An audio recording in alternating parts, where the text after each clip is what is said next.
Hey everybody, what's up? And welcome back to the channel. And I am happy to be back after a bit of a hiatus. You know, sometimes things happen, but we are here.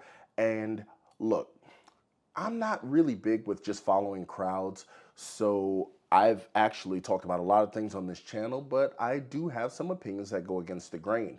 So after the intro, we're going to get into 7 of my more unpopular opinions about the YouTube credit card space. Welcome back to my dad's channel. If you're new here, make sure to click that like button and subscribe, and don't forget to share. So in all things, it is possible to go against the grain. There's always a black sheep. There is always a cowlicked hare. Obviously, I don't have experience with that. There is always something that kind of shunts convention. Now, without too much babbling, the fact is that I have some opinions that a lot of people do not share, even though they are things that are based on my experiences and what I have seen out in the world. But why don't we just get into that? And there's no reason to waste time, so here's the first one. You may want to sit down for this one.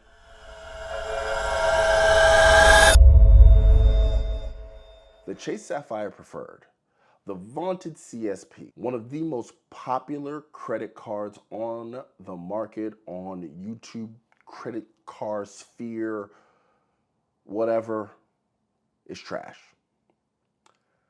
It's not trash, to quote the general, but it's still trash, especially when related to the amount of popularity that the card has. Why do I feel this way, you say? Well, frankly, the first thing is that the built card pretty much gives you everything that the CSP gives you, aside from a grocery multiplier, and it's free. People will talk about the Hyatt transfer partner. Built has it. No $95 fee. Cell phone protection. Built has it. No $95 fee. Primary CDW. Built has it. No $95 fee. It pretty much gives you everything the card has, plus at least one day a month, all of your multipliers are doubled. So it doesn't really bode well for the CSP. Second thing is that this is touted as a travel card. Yeah, okay. You get a $50 credit that'll offset you down to $45 if you can use it. Chances are most of the time you're not going to find a $50 hotel room, and chances are you're not going to find a $50 hotel room that you even want to stay in for free. Trust me, I've stayed in some $50 hotel rooms. But the fact is that if you're going to get a Sapphire, a travel Sapphire, just do it right and get the CSR. Now, I know there's going to be arguments that the CSR doesn't have instant credits to offset the $50 annual fee, but forget about it. The CSR's Visa Infinite has everything the CSP does, plus you get even more benefits on the site. It's listed on the site. I'm not even going to go through all of those here, but just do it right and get the CSR. I know a lot of people price barrier to entry, but trust me, I'm sure you can look around your house right now, or even the phone that you're staring at, probably watching this, realize you're probably overpaid, and that money's out the window anyway. So why not have a little fun with your credit card points, get the 1.5 valuation on your points basement, so that way you don't even need another card that I'm about to get into. Now, speaking of that 1.5 cent basement valuation of the CSR, the most powerful thing about the CSP is the Chase Freedom Flex and the Chase Freedom Unlimited. That gives you 1.5 points back on everything. So now, here's the thing. Everyone just goes crazy about the CSP, but it's not the points earner of the trifecta. The other two cards are. You got your catch-all, then you have your rotating card that's really comparable to a Discover card.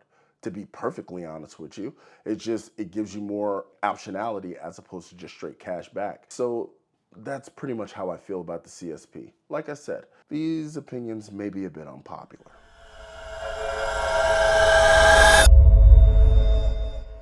Now, moving on to Hyatt.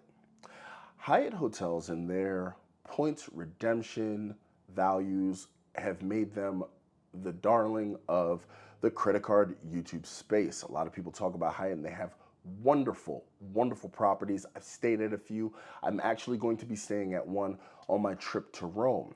But my opinion about Hyatt is that their rewards program compared to the others in the space was trash.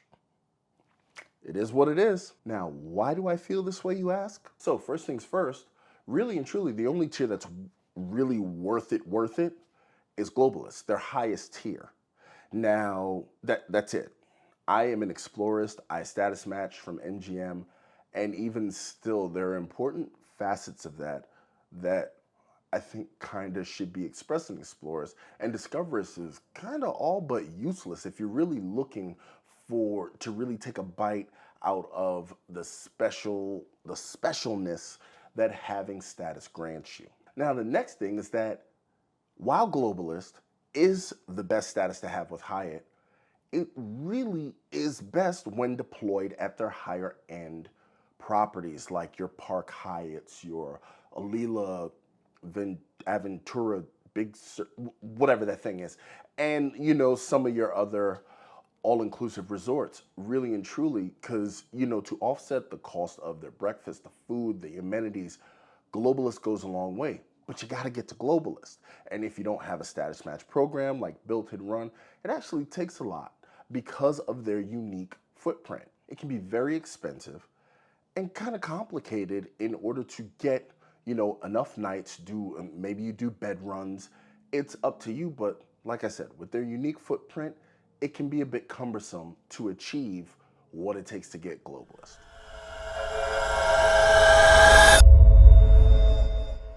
So we have number 3, and frankly, let's just get to it. The TPG points valuations are at best. I'm not going to call them trash because they actually do put a lot of work into it and giving you guys aggregate scores, but I find them very underwhelming, and that's pretty much how I feel. Don't argue with me. Well, I guess in this case you can argue with me. Feel free to leave your comments in the comment section, either for or against. By all means, I've been told all sorts of wonderful things about my opinions, and this is not different. But why do I feel this way, you ask? Well, first thing is, the popularity of the TPG website has literally gotten so high that their valuations are currently regurgitated by people who have never redeemed a point, by people who have redeemed points for very low values, by not looking for better values, because as long as they get around what the TPG says, they think that they have that. But the fact is that their popularity has made what are referential values, basically, just for reference, they're being touted as holy writ, gospel from the man above, and it's just not the case. Another thing is that many people, including myself and other great creators who I have the honor to share the space in, we commonly not just beat, but absolutely crush the TPG point values. And it's not even and it's not because we're doing all sorts of high-powered physics and so on and so forth. We're literally just looking at the bigger picture. It is not terribly hard to crack their values because remember, they're just aggregates. But a lot of people don't know that because they have stamped the gospel label on them. And the other thing is that people love to forget that the points guy is no longer just a passion project, a blog run by one guy with a passion of getting the best information out for the people. It is a corporate property, a corporately owned entity that has relationships with companies that may or may not skew some of these things. It's just something to keep in mind. Understand, we are in the free market system. You have to consider that their relationships may influence the information that they give you. I'm not making any accusations. I said may and allegedly.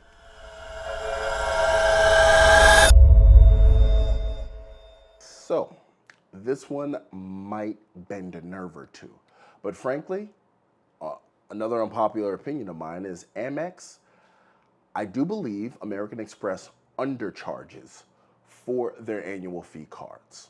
Now, I know if you've made it this far, you're probably just totally sick of me by now, but hear me out as to why I feel this way. With Amex, Amex looks for a higher spender. And with the cards that they offer, the benefits that they offer, and including their superpower, which is Amex offers, which is not spoken of enough in the YouTube space, Amex offers are a superpower of American Express cards that can literally take any card whatsoever. If you spend at, certain places, if you are the type of spender who gets an Amex card for spending reasons, you can easily offset the annual fee of any one of their cards in their stable, even if you don't use another benefit. At that point, I am standing on that. We can argue if you want to, but Amex offers make Amex cards very lucrative. Another thing is while pop-up jail sucks, and it does, it is horrible. No one likes pop-up jail. One thing that no one is talking about, and you guys can use this soundbite if you want to, is while Amex may be putting people in pop-up jail, no one is talking about them taking away benefits. I mean, yeah, there's the airport thing with Delta, but that, that exists in a small microcosm, and even Delta's apologizing for it.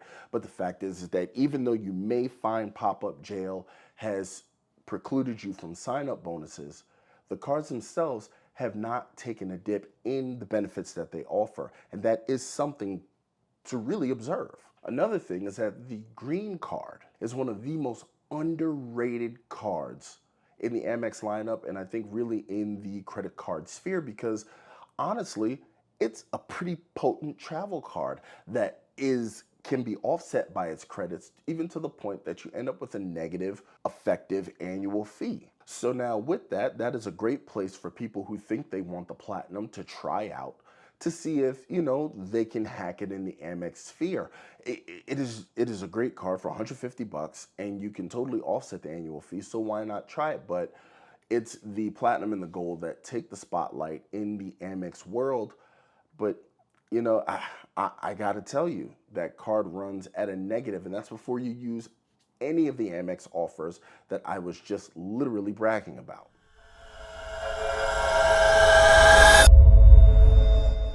Now here's another one. The Chase 524 rule is trash, but I see that it does serve a purpose. Now the reason I feel this way, to be honest with you, throttling the amount of applications that people can put in has shown us that one thing that Chase doesn't have, or at least not that I've heard of, is pop-up jail. Can't really argue with it.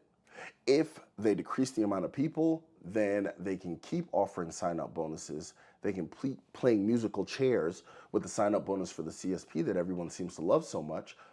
But honestly, I've never heard of Chase pop-up jail. Have you? By all means, put it down in the comments if you have, because I haven't, and I've been around. Another thing is that it helps control application thrill seekers. Now, I saw a live where Anthony Venture did with Woodsy, and he actually, shed some light on something that, we all know, but no one's really said, is that people can get addicted to applying for credit cards. There's a rush to it. Is it on a great scale? Absolutely not, or else we wouldn't be a niche of a niche of a niche. But the fact is, the people who are in this community are highly dedicated, and it's exciting to apply for new credit, get new cards, do new sign-up bonuses to plan that trip or get that cash back. So it really kind of tamps that down, especially, given Chase's size and the amount of cards that they issue. Now, the other thing is that less apps means less exposure for Chase. Now, that works against us, but the fact is that we end up with a stable of cards that are not terribly exciting, but also it kind of shunts the growth of the cards because they don't have to be competitive, because they themselves have limited the applications. So the exclusivity of being able to get by the Chase 524 rule allows them to not really make their cards more terribly exciting than, one would expect from a company so big.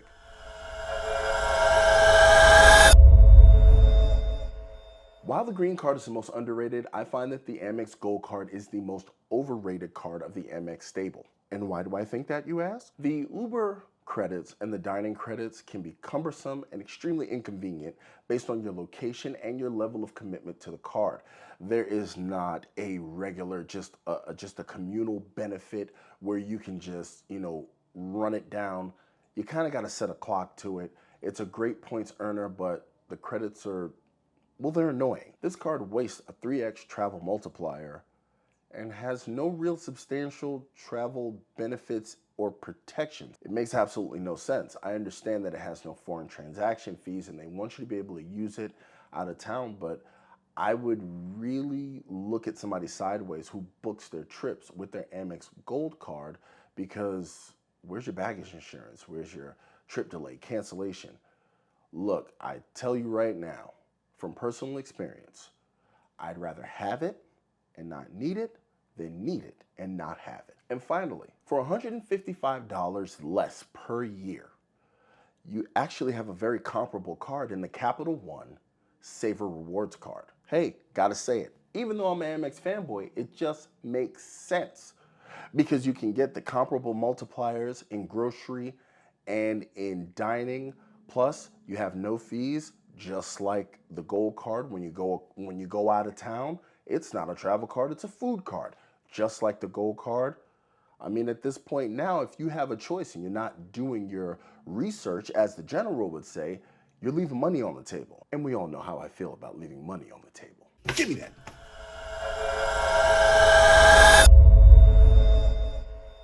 And for my final unpopular opinion in some circles, and that is live credit card YouTube is better than canned videos, hands down, period, whatsoever. Why do I think so? Firstly, you have to know the material. You can't read the pamphlet, you can't read the website. You gotta be ready. You gotta interact with your audience. You have to know what it is that you're talking about, because I don't know only goes so far after you've said it at least 3 times. So you gotta know what you're doing. You gotta be ready for any question that may come at you, and you better be ready to explain yourself. These are people who take their money seriously and their credit even more so. So that is something that you need to consider. Another thing is that your connection with your audience is on display and it can be tested. You know what I mean? You have people who look at scripted content and pre-shot content, and they may feel one way about you as opposed to they feel another way about you when you're live talking about what it is that they consider you an expert in. So it definitely adds a new dynamic to a relationship between their creator and their audience. I personally love it. I think it is fantastic because then you can see who's for you and who is not for you. It is a great barometer as to the kind of connection that you actually have with your audience instead of simply assuming it based on thumbs up and comments and so on and so forth, because a lot of that stuff people just do automatically. They may not actually really even absorb your content as much so as they just see your name and do that. Now, most people would call that success. Not really my thing. I would rather know for sure if we have that connection. And the last thing is, frankly, going live separates the men from the nephews. That's all there is to it, because it takes a lot to stare at a camera like this, knowing that someone can respond to you right then, right there, that may even break your whole train of thought. Like I said, you got to know your material, throw the script out the window, and have a conversation with the people who make it possible for you to be here. I would love to see more live content out there. I consume quite a bit of it. I like it. I participate in it. So that is pretty much my opinion about that. And there it is. 7 unpopular opinions that I have that I've decided to share with you guys. I think this is a great video to come back on. I would appreciate any and all comments in the comments section. I always respond to my comments. I always thank you for the interaction. I love the interaction. And this was a pretty fun video to do. So, I mean, there's been a lot of challenges out there to other creators. I'm going to spare you guys, and I'm not going to challenge anyone else to share their unpopular opinions, but these have been mine. Tell me what you think. Tell me if you agree. If you disagree, why or why not? I would love to hear about it. And until next time, I'll catch you later.